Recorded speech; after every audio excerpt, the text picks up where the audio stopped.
wanted to make a little towing video. See, Toyo AT3's behind me. Listen to that. That's the secondary fan being engaged on this thing.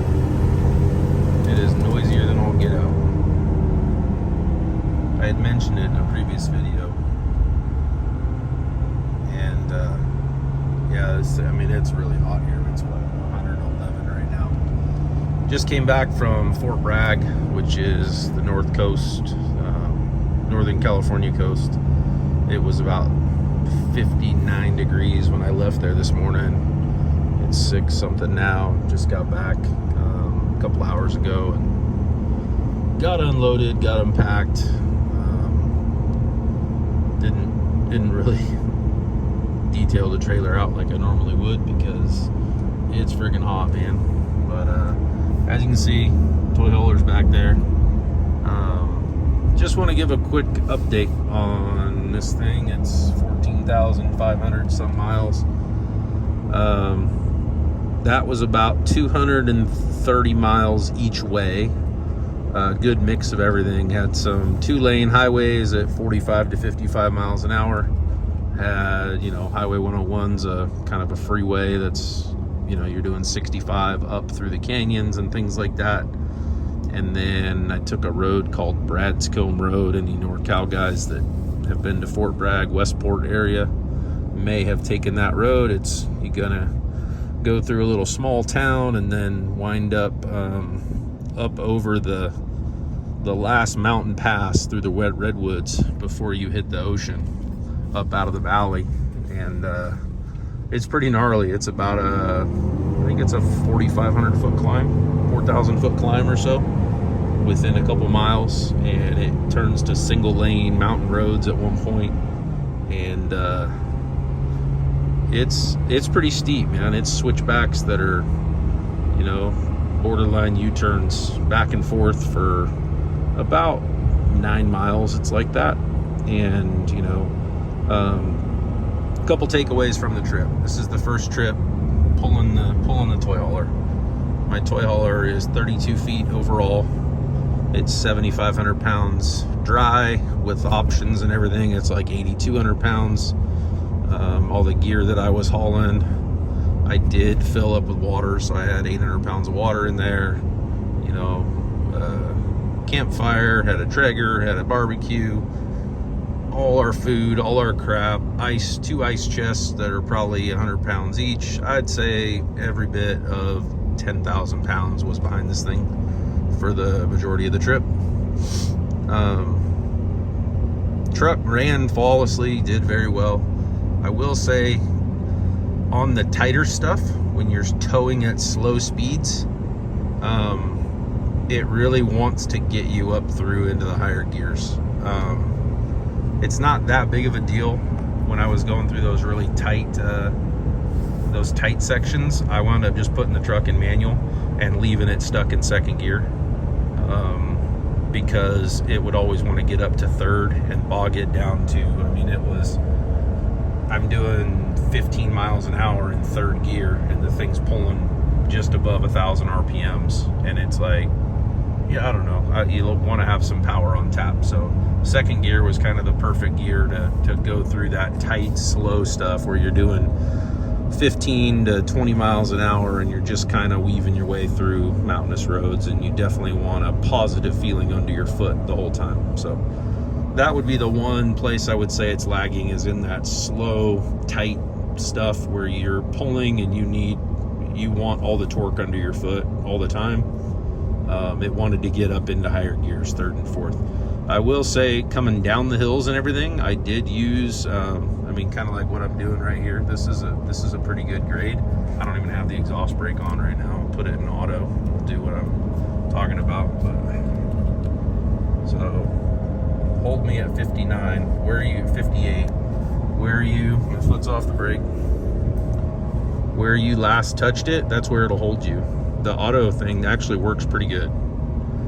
The exhaust brake on this truck is definitely not as good as the Dodge was. Tow haul mode, that Dodge with this truck, I think I'm in tow haul right now. I just jumped in the truck and taking it over to storage real quick. There, now we're in tow haul.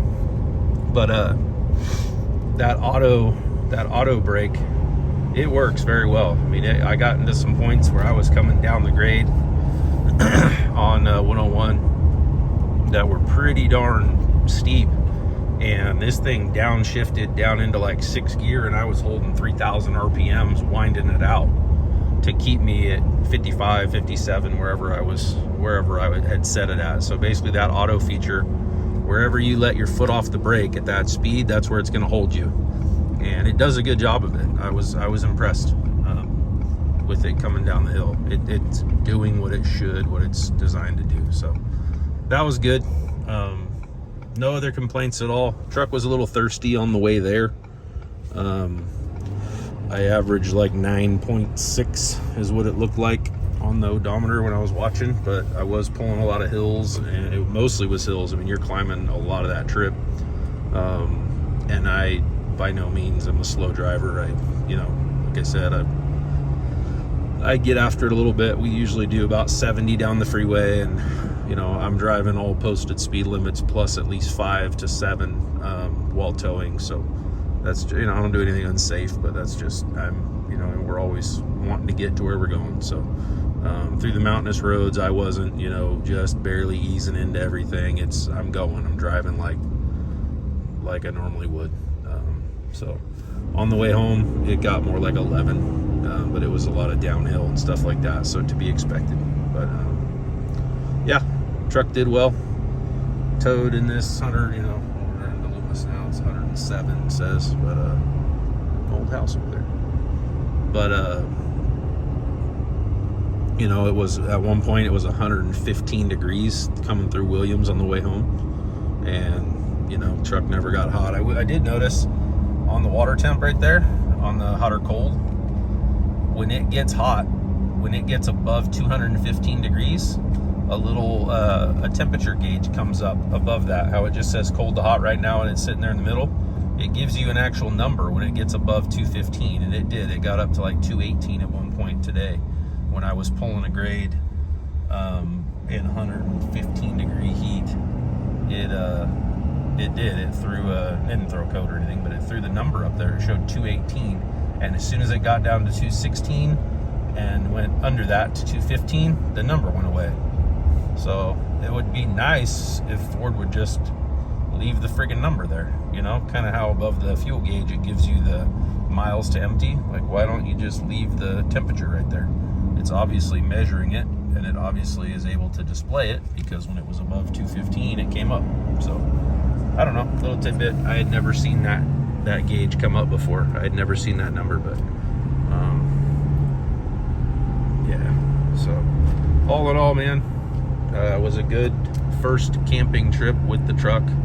It's Labor Day weekend. We were fortunate enough to get 4 days out of town and had a great time. The weather out there was perfect. It was high 60s. Got cold at night. Got some clam chowder over there on the coast, and just back and gonna put the trailer away. So I'm gonna do a little I'll do a little pull right here, because one thing I will say, compared to that Ram that I had, there is no wanting for more power. I mean, this thing, it just goes as fast as you want it to go. It's, there were a couple spots where I was passing in a passing lane. You get an older person in front of you that's on a mountainous road or whatever, and they're going slow. They're slowing you down, and I was in, 6th gear, 7th gear, something like that, cruising along at 40, hammer down with the trailer behind you on an uphill passing lane, and the thing just blows past them. It's pretty impressive the amount of power these things have, even with weight behind it. Not a crazy amount of weight, 10,000 pounds isn't a ton of weight, but it's enough to where with that Cummins that I had, it definitely, you had to plan, all right, do I have enough time to get around this person and pass them? Because it wouldn't just, hammer down and pass someone like you were standing still. So yeah, good first impressions with the truck. Just a quick update for what it's worth. Take care.